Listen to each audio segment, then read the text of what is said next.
In the last stream, we were working on finally automating the creation of the improved mechanical crystals to allow us to begin generating EMC once again, and to also allow us to unlock Tier 4 Advanced Mechanism, which of course is going to allow us to start working towards the Advanced Mechanical Crystals, which I believe are the final tier of crystal in the game. Once we have the Advanced Mechanical Crystals, we unlock the end game, and from there our goal is going to shift towards trying to craft the Creative Vending upgrade.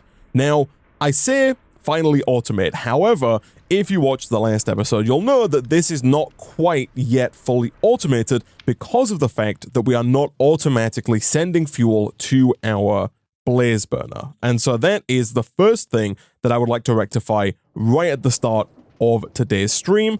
Thankfully, I don't think that automating it is going to be too difficult. All we should need here is a deployer from Create. The deployer is a super nifty device that can basically act like a player. It can either right-click or left-click items or blocks into the world, so long, of course, as you give it creative energy.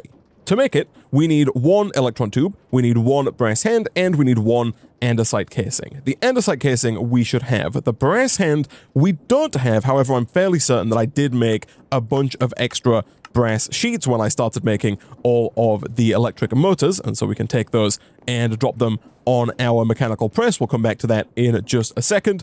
As far as the electron tube goes, this requires an iron plate with a polished rose quartz. I don't think that we have any rose quartz left. We don't. That is fine. Rose quartz, super easy to make. I think we should still have some sandpaper left over from when we crafted all of the mechanical crafters over here, and as per usual, we can just sand that down into a lovely polished rose quartz. Fantastic. At that point, we just need one regular iron ingot that we can make into an iron plate. And once we've done that, chat, I think we should have basically everything that we're going to need to make the deployer. And from there, all we need to do is send a call through to that deployer and basically point the deployer at the blaze burner, and then the deployer should just continually feed coal into that blaze burner, thus fully automating the creation of those improved mechanical processes. So let's give that a go, shall we? Can we make a brass hand?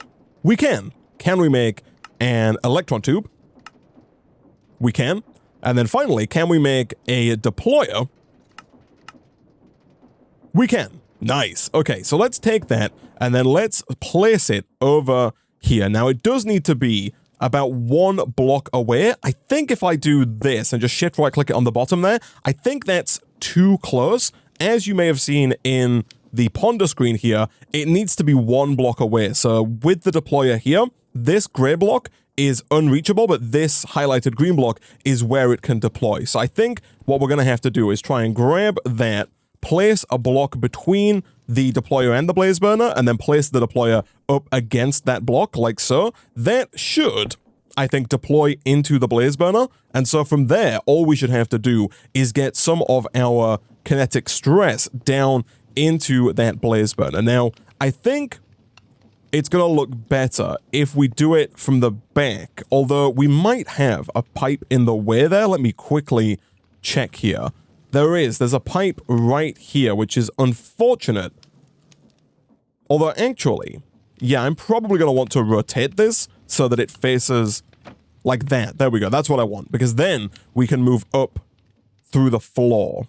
Actually, no matter which way we slice this, I think it's still going to require a gearbox. So what we'll do is we'll break the hole in the floor here. We'll grab some of our pre-existing shaft, which I really thought we had in our backpack. That's fine. Let's go and grab some out of the crafting terminal. 8 should be more than enough. I did teach my system previously how to craft the gearboxes, so let's go grab one of those as well. And then do we have any cogwheels spare? We don't. I'm also going to request a few extra cogwheels as well, because we're going to use those cogwheels to pull kinetic energy from these existing cogwheels down and then around into here. So we're going to have a gearbox like that, and we're also probably going to want a gearbox here, actually, now that I think about it. From there, we can run shaft up, ideally vertically, through to another cogwheel that's going to be next to that pre-existing cogwheel.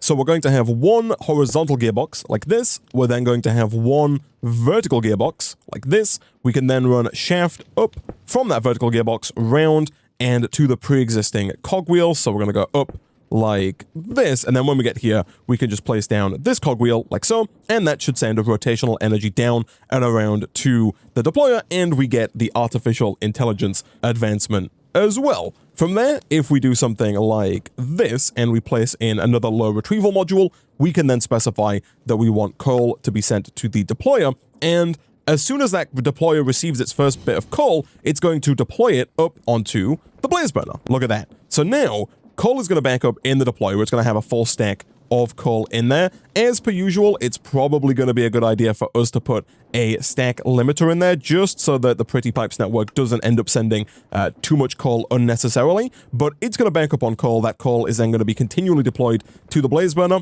You'll see here that it doesn't actually use the coal until the blaze burner needs it. So the blaze burner is going to burn through the coal as it normally would, heating up the base in here to allow the improved mechanical essences to be made, and then when it runs out of fuel, the deployer will give it more coal to keep it going, which is very nice indeed. And so now we should finally start to see our EMC amount going up again. Speaking of which, you'll notice our EMC value is quite a bit lower than it was. We were at 15 million, we're now down to about 10 million. That is due in part due to the fact that we set up this ore processing over here, but it's also due in part to the fact that I did make a fatal mistake when setting up that ore processing system in the last stream, and that mistake was putting void upgrades into these drawers. I didn't even think about it at the time, but the whole reason that we put the downgrades in was to allow us to back up on resources. So over here, for example, we've got 64 blocks of gold. That should be the maximum, and we should start to see our machines back up. Right now, though, it's not backing up because of that void upgrade. Right now, we're basically taking EMC out of the system, processing it, and then deleting it when it gets to the frame drawer, which is not ideal. Now, the reason that I did put void upgrades in is that I wanted any ingots that were sent back through our Pretty Pipes network to make their way over into these compacting drawers, and that wasn't going to happen if they were full, right? Which was the idea. So what we're gonna do here, I think, is take out all of the void upgrades, because having the void upgrades in here completely null and voids the storage downgrade, and it's just going to mean that we keep losing EMC consistently, which is not ideal and not very good. I think what we'll do is we'll basically take one of each ingot that we have here and give it another drawer over by the main network.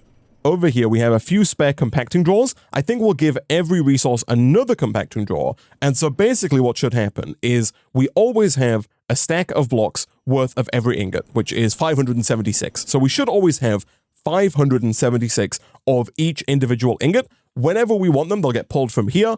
However, if we ever put resources back into the system, instead of going over to here, we want them to go into here, because in here, we can just add some void upgrades, like so, and then any excess that are placed in once this is full, which of course is going to take a lot longer, will then be deleted. I think that's going to be a better solution. It does also mean that we're going to have to go through and get rid of the high priority modules here, because we don't actually want any of the ingots making their way over here. Alright, so I've placed down 10 more compacting drawers here. We're going to give each and every one of these a void upgrade. It looks like that one already has a void upgrade. That's fine. Let's also make sure that all of these are locked. We don't want any of them emptying out, especially not you. And so yeah, now going forward, we should have, I think, the best of both worlds, in that we're going to get a constant supply of resources over here that is going to back up and isn't going to constantly eat our EMC, but we also have a place for all of our ingots, nuggets, and blocks to go if we ever end up putting them back in through the return slot here, which I think is ideal. Real quick, let's go and add a stack limiter here, just in case the system thinks it needs to send any more coal. It doesn't. Everything now there should be working. So now that that is taken care of, there are a few smaller things that I want to work on in today's stream to try and make our base just better in general. There's a couple of small things that I've been meaning to do for a little while. The first thing is lights. Right now, we're using a lot of torches around the base, which I don't think look particularly good, but they do get the job done. And a couple of people in the YouTube comments have, of course, been requesting that we swap over to the feral flare lanterns. Those are these guys right here. They're from the Torch Master mod. They're fairly easy to make. It's 2 gold, 2 glass, and 1 glowstone. And these basically place down a bunch of invisible lights in a fairly large area around where you place them down. The idea here being that we can place a bunch of them, for example, under our main platform or potentially even under our side platforms, and that should light up the top platform without having to have a bunch of torches strewn around the place. Especially in here, the torches I don't think look particularly nice, but are required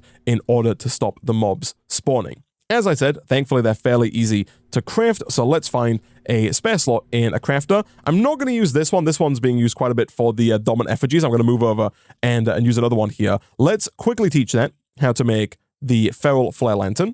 Apply, and then of course, as per usual, we'll add in the crafting recipe up here, and it's a fairly simple one that we can just shift click in. Nice. So then I'm going to go and request maybe 16 of those. That's quite a few of them. They do cover quite a large area though, and so I think we should be able to cover a fair amount of the base with 16 of them. While we wait for those to come in, a big thing that is slowing us down currently is the speed of these advanced logistical transporters. Right now, you'll see here that it takes a little while for certain resources to make their way back to the system after they've been crafted. And especially for crafting recipes that have multiple steps, where the system has to craft one thing and then another, it can take quite a while, a painfully long time, for items to go to the crafter and then slowly make their way back down to the draw controller to then be shot quickly back up to the crafter to then slowly make their way back down again.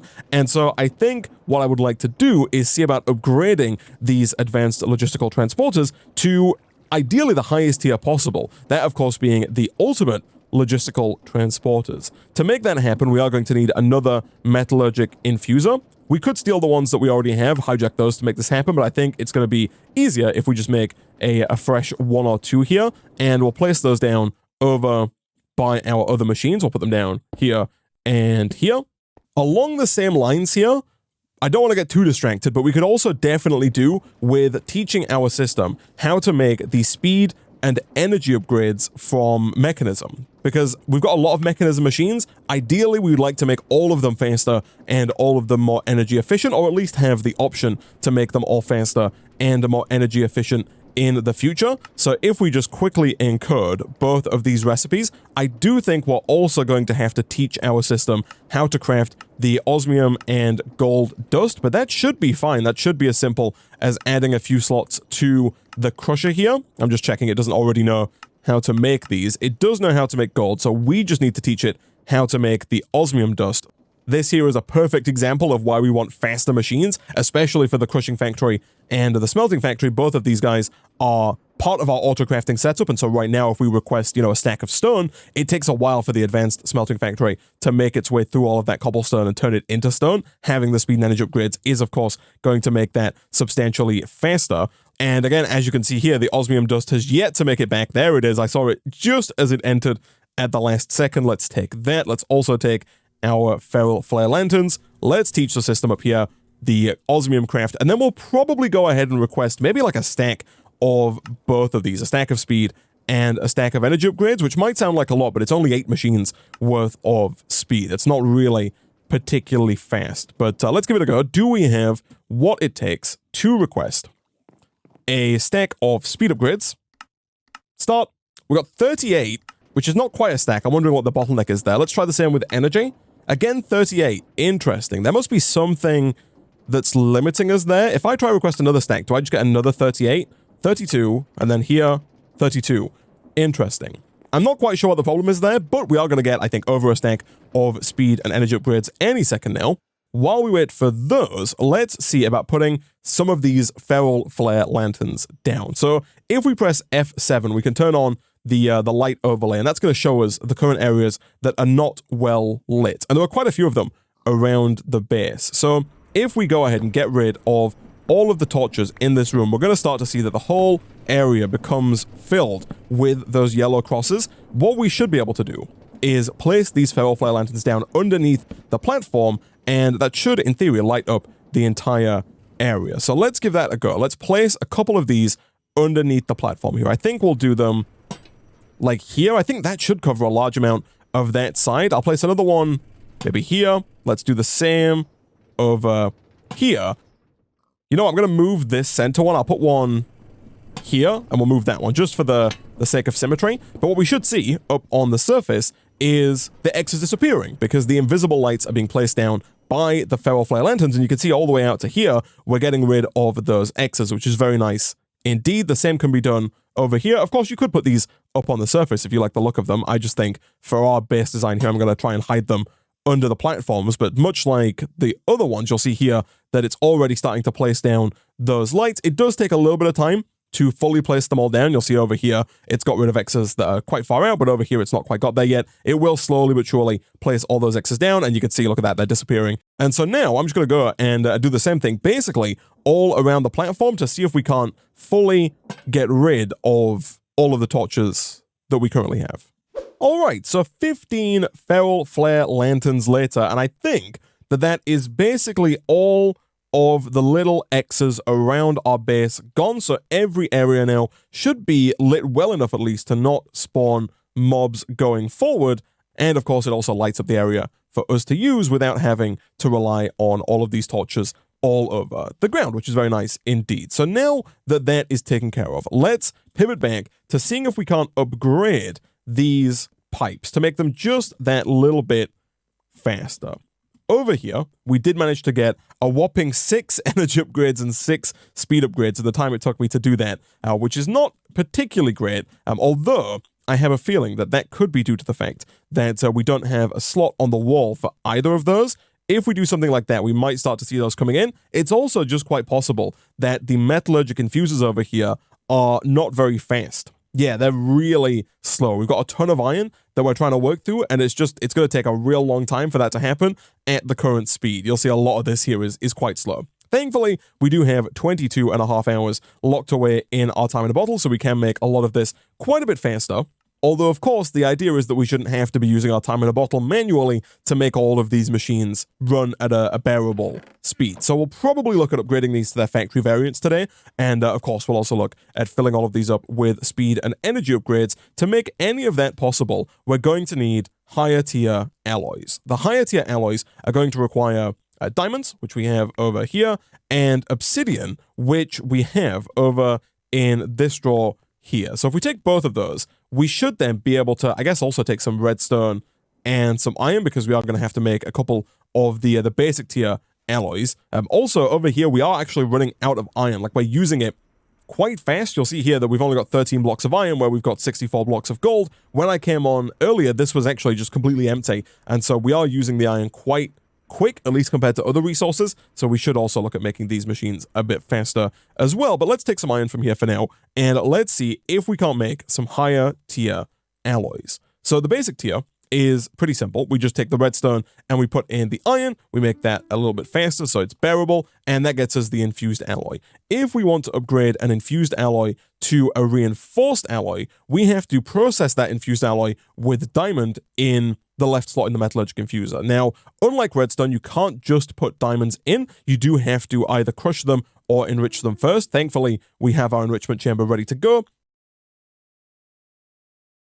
Once we have the reinforced alloys, we can of course use those to improve our transporters. So over here, already you can see it's so much brighter thanks to those ferro flare lanterns. But now if we right click on the advanced logistical transporters, much like we did with the universal cable before them, we can upgrade 8 of them to be faster. And already you'll see the items moving quicker as they go through them. You do have to go through each tier individually, so we do have to make enough of these alloys to upgrade all of these pipes to elite before we can then go through and upgrade them all to ultimate. In order to upgrade them to ultimate, we have to take things one step further. Let's get another enriched diamond here.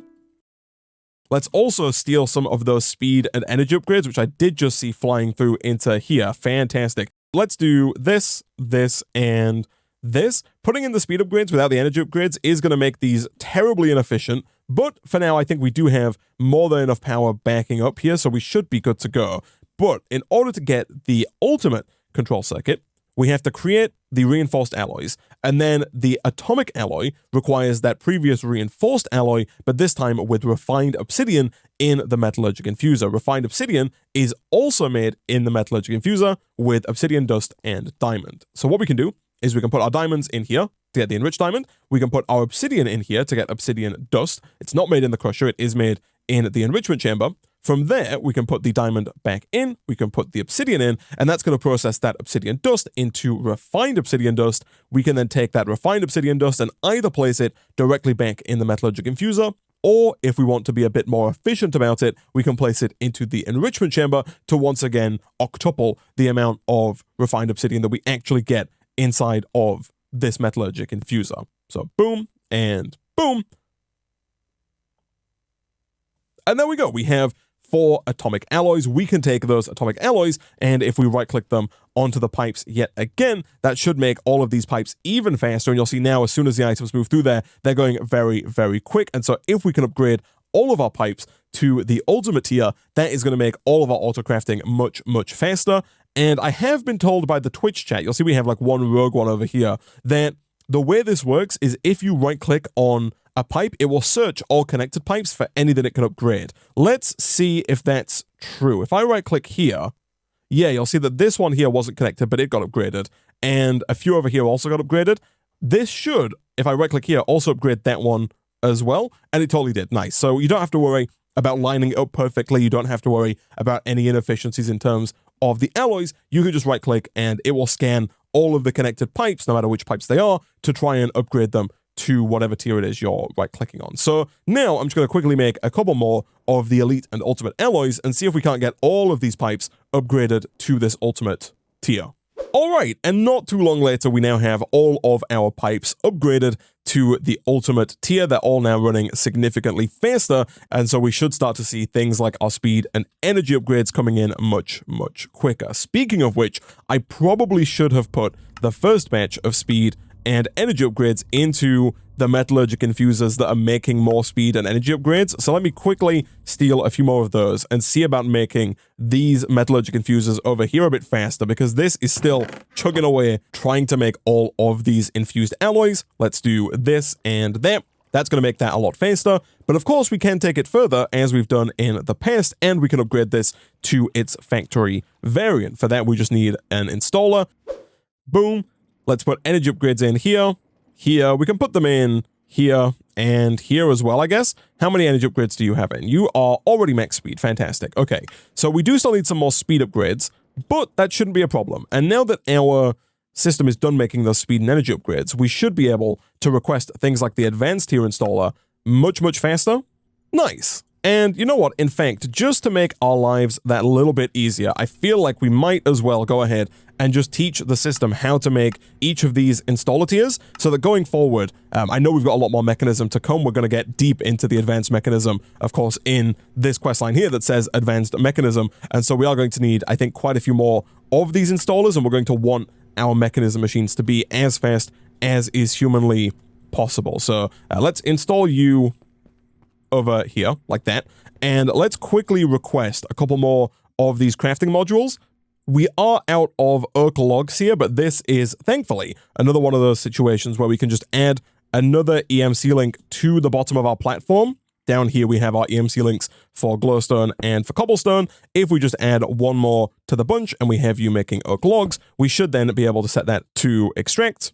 And we should start to see logs populating this drawer over here once again, and that should allow us to request even more of these crafting modules. Alright, so I've taught the system how to make all 4 tiers of mechanism installer.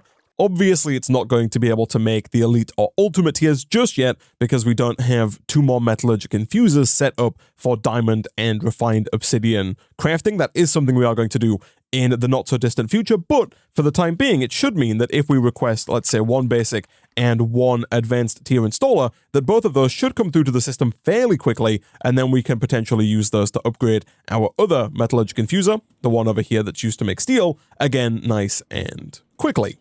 Now, once that's done, the final thing that I want to work on in today's episode that I'd like to try and improve is our storage situation just a little bit. Because whilst I'm quite happy with the way the Pretty Pipes network here is working for auto-crafting, and I'm very happy with the way that it's sending all the items around to where we need them to be, I am not so happy with the fact that we have to fly back to this crafting terminal every time we want to craft something manually. And so to mitigate that, we are going to craft up a storage scanner. This guy right here from RF Tools Storage. It's a super nifty little device that is not too difficult to make. It requires 1 regular machine frame that I'm fairly certain our system knows how to make, 4 redstone torches, 2 ender pearls, and 2 gold. Our system should know how to make basically everything that is required there, and hopefully, now that we have our new faster pipes, none of that should really take too long to make its way through. While we wait for it to come in, let's request another flux point, because we do have to power the storage scanner, and then I'm also going to bookmark this guy right here, the storage scanner screen module, and I'm also going to bookmark this here, the tablet empty. We'll get to why both of those are bookmarked in just a second. For now though, let's take the storage scanner and the flux point. So this is a pretty nifty little device in that we can place it down and we can connect it to power, like so. Then in here, what it allows us to do is scan for nearby inventories. So there's a little bar at the bottom. It says the radius that the scanner will use to find storages. If we set this to the maximum, which is 20, it's going to show a ton of different storage devices that we have around us. Somewhere around here should be the framed draw controller. In fact, if we lower this back down and set it to just a couple of blocks, let's say 3, we can see the frame draw controller is much more easily accessible. If we click the little star here next to the frame draw controller, that's going to make everything in all of the drawers that are connected to the frame draw controller accessible.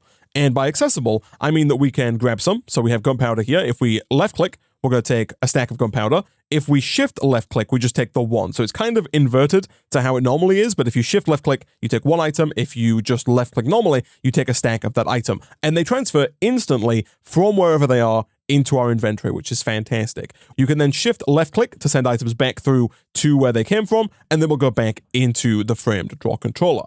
Pretty cool stuff. We can take it 1 step further though, if we get ourselves a tablet, which is made with an emerald, 4 gold nuggets, 4 blocks of redstone, and a block of quartz, all of which we should have ready to go. And we upgrade that tablet with the storage control screen module, which again, we should be able to request. Our system is going to auto-craft those 2 crafting tables for us.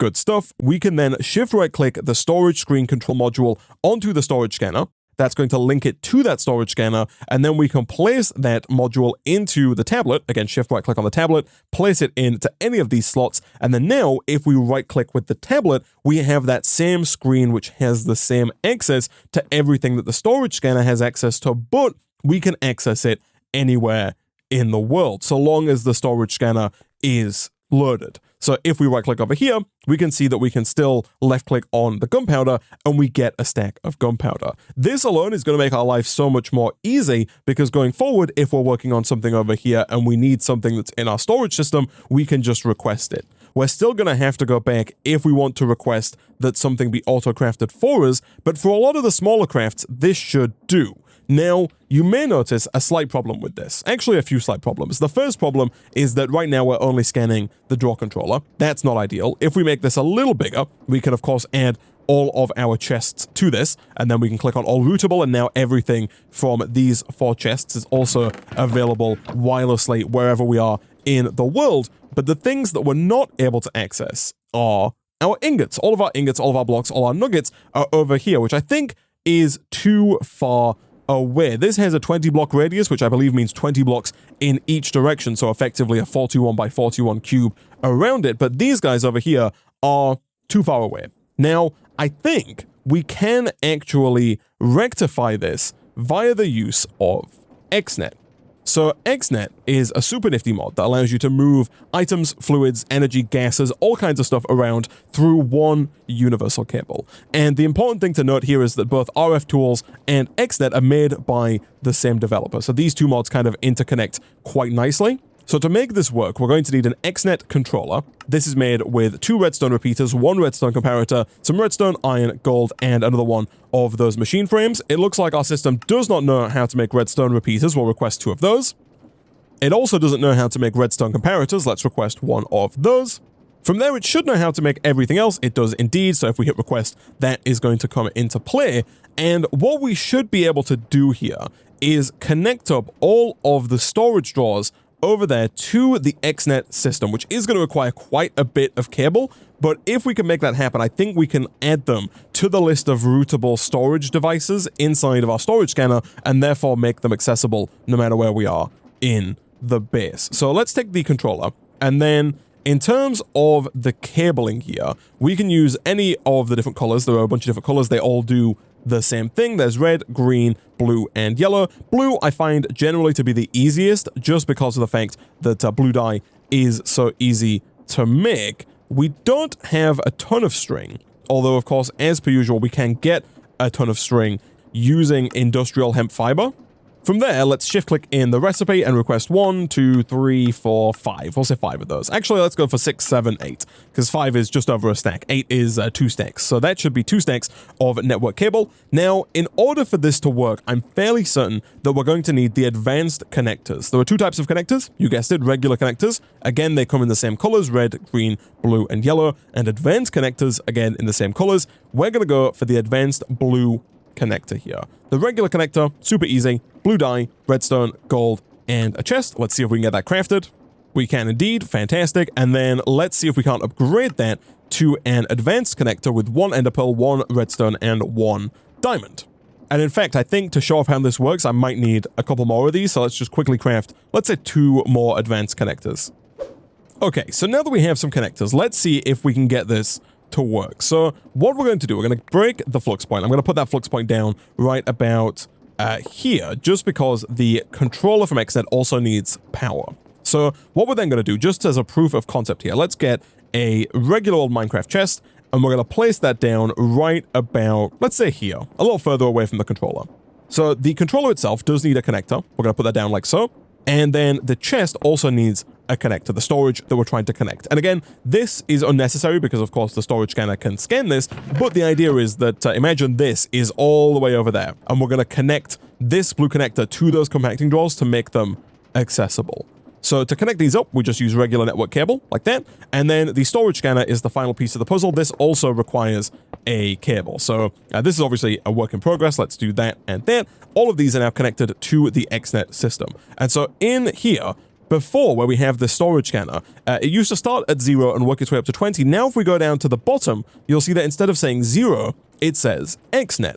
The reason for that is that in this controller, we have 8 different channels. And normally you can use these to move items, to move fluids, to move energy, to move redstone signals, all that kind of stuff.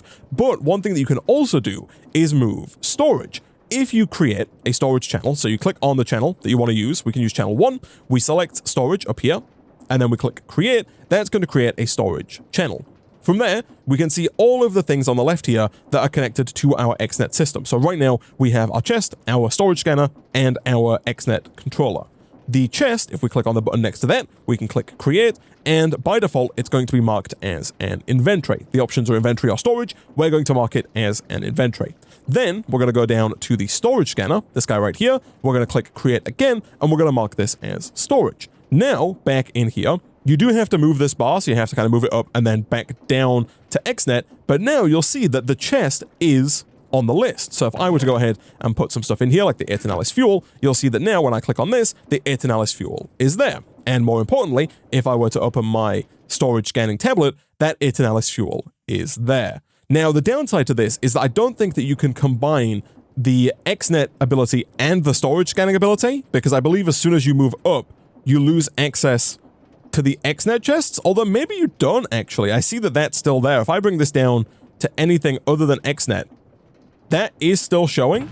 Let me put some stuff in there and see if that works. It does. If I unroot it, does that still work? It does. Interesting. So I guess that is actually the best of both worlds then. So what we should be able to do in that case is set this to maybe, let's say 4. That still gives us access to all of the chests, and it gives us access to the drawer controller, which of course gives us access to everything connected to it, but we still have the ability to route this chest right here. And of course we still can pull from that chest because it's right there, which is super nifty. So now all we need to do is kind of do the same thing, but instead of having an oak chest, we want to have all of these compacting drawers. And so really, it should be as simple as crafting up 11 advanced connectors, which again, really should not be difficult for us. The connectors are super easy to make. In fact, we can probably request 1, 2, 3, 4, 5, 6, 7, 8, 9, 10, 11 of those. And if we preemptively request 11 ender pearls as well, just to get those going in parallel with all of this. These are going to come in nice and fast. Once they're done, we should be able to basically instantaneously upgrade them to advanced connectors. And then if we run a long cable over to all of our compacting drawers, we should be able to bring them all in and have them all accessible via the same wireless tablet scanner that everything else is accessible by. So there is 11 regular connectors. If we want to upgrade those to advanced, again, shift-click that in, send the ender pearls back, and then do 1, 2, 3, 4, 5, 6, 7, 8, 9, 10, 11. Each one of these does need to go over onto a drawer. Now, the drawers, unfortunately, do already have pipes beneath them, and they have stuff behind them. So I think I might end up connecting these on the top like this, and then we'll find the center of this platform and see if we can't run a pipe down through that. Obviously, I don't want you...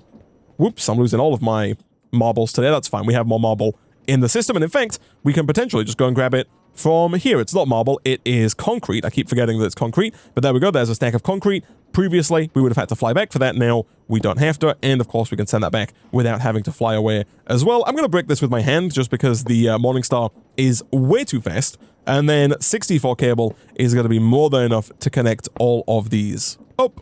And then the center is here. I think just for the sake of symmetry, what I might do is I might run 2 cables down. Again, unfortunately, we got our pretty pipes there. I think we can move that though, right? We can have a pipe go down here and a pipe go down here. These 2 pipes are not necessary. Of course, you just need the one. I just like the look of the symmetry. And then down here, what I'm going to do is I'm going to temporarily just kind of lower this pretty pipe a little bit. By that, I just mean bring it down like this so that we can connect up our XNet cables kind of between the pretty pipes there. So we're going to run the cable from here over, along, and around to there. And then it's a case of getting this cable all the way over to our XNet controller. I am almost certainly going to move both the XNet controller and the storage scanner. One problem you can run into, by the way, that we seem to have run into, is that if you put your feral flare lanterns too close to a mob farm, it's actually going to light up the inside of the mob farm due to where it places those invisible lights, which is not ideal. Thankfully, there is an option, if you go to @Torchmaster, to craft this guy, the Frozen Pearl. This clears residual lights from feral flare lanterns. So let's quickly see, do we have what it takes to craft this? We do not, because we need 4 ice. However, of course, we do have access to ice charges over in one of these. I forget which one is doing ice charges. It's you. Let's take a couple of those, and then we should, of course, have a bunch of buckets in our system. We do indeed. Let's take all 11 of those, I guess. We also do have a very janky infinite water source here, which is not meant to be permanent by any stretch of the imagination, but we should then be able to craft up the 4 ice. Let's do 1, 2, 3, and 4. And with that, that should be everything we need to craft up the Frozen Pearl, which we can then take and right-click over here. Now, this wasn't necessary. You'll see that it does go away on its own, like it gets dark again on its own. The lights do go away on their own slowly but surely. Sometimes it can be a little stubborn in that some lights don't go away, or they last too long, or it just takes a while. In that case, you can use the pearl, and if you right-click the pearl, it'll basically get rid of all of the feral flare lights that are around, and thankfully this is reusable, so we'll store that away in our system. If there is a feral flare lantern around like this one, it will start to put down its lights again. So if you use it by accident, don't worry, the lights will still go back down again. You'll see they're coming back down already. The hope here is just that hopefully getting rid of this lantern was enough to keep this dark, because without this being dark, we don't spawn any mobs, which is not ideal. But either way, as I was saying, I think we are going to move, obviously, both the storage scanner and the controller. And in fact, I might put them kind of up here behind the mob farm. So we obviously don't need this cable anymore. I'm very careful when using Ultramine, especially with the Morningstar, because it's very easy to break everything. So let's do this. Let's take you, and this is obviously no longer needed either. What I think we'll do is we will place probably the storage scanner and the drawer controller over here. Let's do this and this. That should be, and actually let's do it the other way around, because the controller could do with being closer to the compacting drawer. So we'll put the storage scanner here, and we'll have our flux point in between the two like that. We can then use advanced connectors here and here to connect both of those to the XNet system. I am probably going to have to right-click on that storage scanner. That's fine. And then in here, we're also going to have to increase the radius enough to get to the point where we can see the draw controller again. In fact, it looks like we have to go to the maximum range. I think I've put this exactly 20 blocks away from those chests, which is kind of perfect. And so, again, all of that is accessible. And if we wanted to, we can add other stuff to the setup, right? We can add bones, for example, from the EMC link to the setup. We can add any of these mechanical crafters. These are almost certainly not necessary, but if we wanted to, we could add these to the network.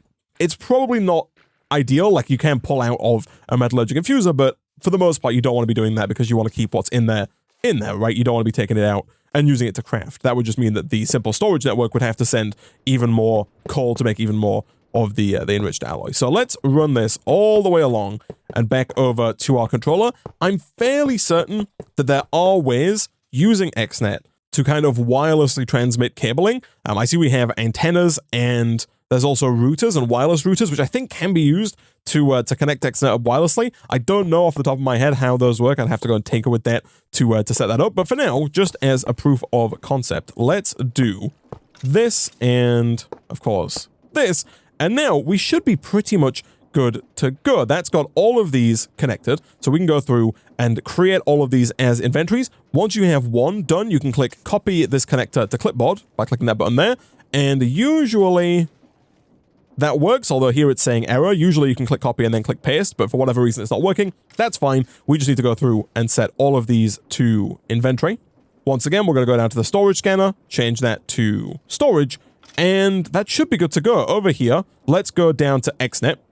Let's make all of these routable, so they're all easily accessible, like that. And then let's go back up to 20, and that should be good to go. All of these chests are still routable. The draw controller is still routable. And so in here now, if we type in uranium, you'll see that we have access to the 556 uranium that is over in our compacting drawer. And it even tells us over here where that uranium is. So now we can basically craft with all of the items in our system from anywhere in the world, because crafting here does work as well. Over here, you'll see there's a crafting grid on the left-hand side. I do like to set this to sort by amount descending. So the thing we have the most of is at the top. The thing we have the least of, which apparently is strawberry seeds, is at the bottom. But now if I wanted to craft, we could do that. So let's, for example, say that I wanted to craft a furnace, something simple. You can just shift left click on the move items button, and that's going to pull it over to here. And then here, you get to choose how many furnaces you want to craft. If you click the 1 button, it'll craft 1 and place it in your inventory. If you click the 8 button, it'll craft 8 and place it in your inventory. If you click the craft a stack button, it will craft a stack of furnaces instantly and place them into your inventory. And of course, you can then just shift those back into the system if you wanted to then craft something else. Now, that is, of course, where our Pretty Pipes network still comes in useful, because it is able to auto-craft for us. And so if we want to craft anything that does require auto-crafting, that is going to have to be the way we go about it. But this all kind of comes together quite nicely, because previously I was talking about why we wanted a buffer of steel ingots. Now, I do notice that we are actually not backing up on steel ingots, and that's because this is not set to auto-eject on, which is a mistake. But now that is set to auto-eject on, do we have the speed and energy upgrades that we crafted earlier? We do indeed. Let's take all the speed, and we do need to request more energy, but we can do this, and then I guess this. And you know what? Let's spread those out to make them hopefully less efficient each. I don't know if it matters spreading them out, but let's do that. There we go. This buffer of steel is, of course, accessible to the system. We could, if we wanted to, run an XNet cable over to here, add that to the system as well, and then at that point, whenever we needed more basic universal cable for getting energy around, we could then just go ahead and have it be crafted without having to fly back to our centralized Pretty Pipes crafter in order to make that happen. One final thing is over here, you can also bookmark recipes. If you go ahead and shift click in a recipe like the universal cable, you can then click on one of these recipe slots, click store, and then that recipe is stored. So now in the future, if you want to craft it again, you can just double click up here and it's going to automatically populate that recipe. So if there's a recipe that you use a lot, you can save them up here and very quickly access them without having to search JEI for that recipe. And so yeah, I think, chat, that is basically all that I wanted to do for today's stream. A lot of little things. There's no real one big thing that we did today, I guess, outside of potentially getting our EMC system back online, which I think is working. Of course, over here, we're running into an issue where we weren't making the regular mechanical lessons because of the fact that the steel was offline, but hopefully that should be back online now. It is. And if we were to go and once again request some more of the speed and energy upgrades. Let's start with energy. Can I do a stack of those? Again, only 32. That could be due to the fact that they only stack in sets of 8. That could be what's holding it back there, potentially.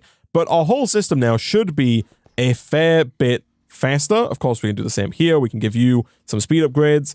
This guy doesn't really need speed upgrades, I don't think. You do want auto sort on to make you as fast as is humanly possible.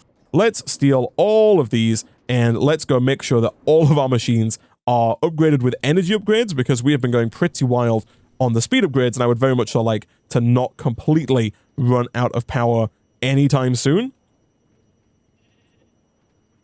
We will also give this guy some speed upgrades as well. That's going to make the steel much, much faster. Of course, we could look at making these into factories, but I don't think that's necessary. I think with these upgrades, this should be able to start backing up on steel pretty quickly here. And as those regular mechanical essences are made, they're going to get sent around. And as you can see, everything is moving quite nicely, which is very nice indeed. Of course, if we wanted to, we could put speed upgrades into here to make that even faster. Again, though, I don't think it is strictly necessary. I think this system is working just fine, and our EMC is going up nicely as well. So, next time, chat, we'll come back and we'll begin work on the Advanced Mechanism questline. Apparently, we did get a few quest rewards here. That is very handy. In fact, I completely forgot. I wanted to make my iron setup just that little bit faster, because as you can see here, we have got 0 iron. So, let's take the speed and energy upgrades. In fact, do we have potentially a few more speed and energy upgrades over here? We do not, but we can request them. I would like another, let's say 16 speed upgrades.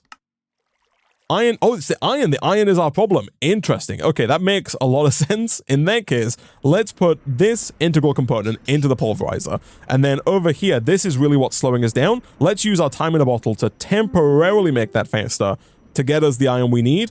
So I've requested 6 more. Here, we'll do something like that. This is now as fast as it possibly can be. And we'll see how that holds up. It's possible we might have to speed up the crusher, but I don't think so, because both the crusher and the pulverizer have a multiplicative effect. Although, actually, I'm also a fool, chat, because we've not connected up the earth chargers. Over here, we have earth chargers sitting around waiting to be used, but they're not actually being used to make our ore processing more efficient, although it looks like potentially we are out of coal.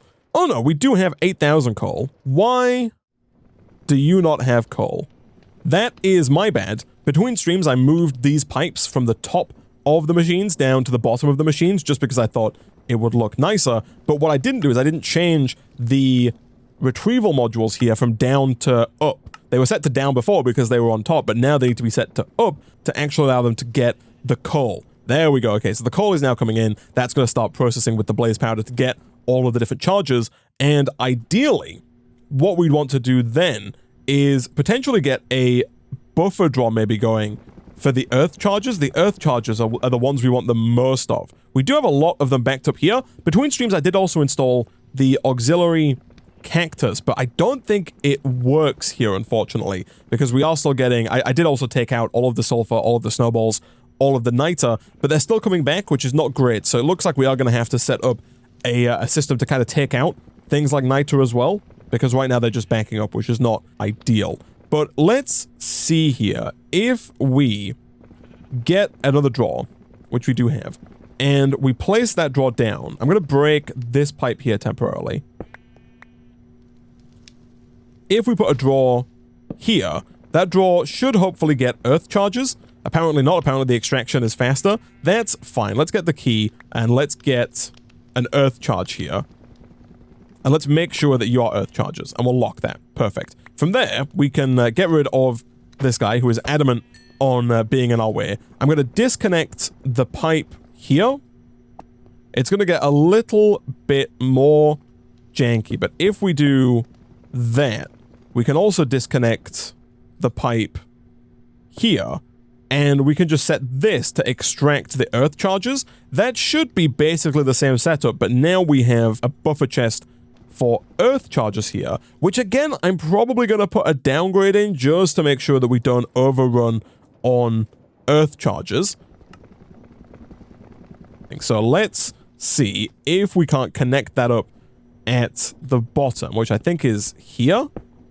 I'm really trying not to break the drawers. It is. We'll put you there. That's going to make that accessible. And then over on the other side of the base, we can put pipes onto these guys. And again, it's going to have to go on the top because the pipes in the bottom are taken. But let's run a pretty pipe all the way along. And if we set the top here to input, we should be able to put retrieval modules and I guess stack limiters as well into each of these to make sure they always have at least a couple of earth charges.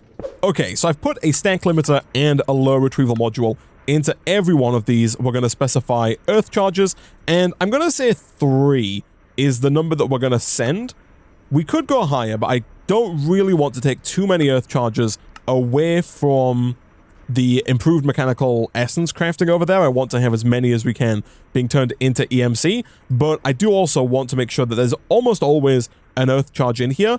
I think it's possible that the pulverizer could, if we were very unlucky, burn through 3 earth charges before a new one is sent to replenish the first one that's lost, but I think for the most part, 3 should be enough to where most of the time, 1 is used and then another one is there before the second one gets used, especially given that there's only a 38% chance that it gets used in the first place, so they're not always used every single time that the pulverizer processes.